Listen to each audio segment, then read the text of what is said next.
Okay, my lord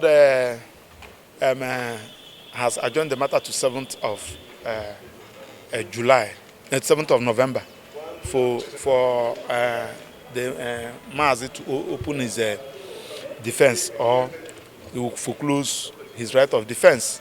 So we are going back to the drawing board, go back to office, look at it, and offer our advice as consultants. But having said that, the issue of talking to the press also came up, and we said no. Right to address the press is a fundamental right, because once we fail to address the press and tell the press the real position of things, they may go about report, especially those of them who don't have an opportunity of coming inside the court.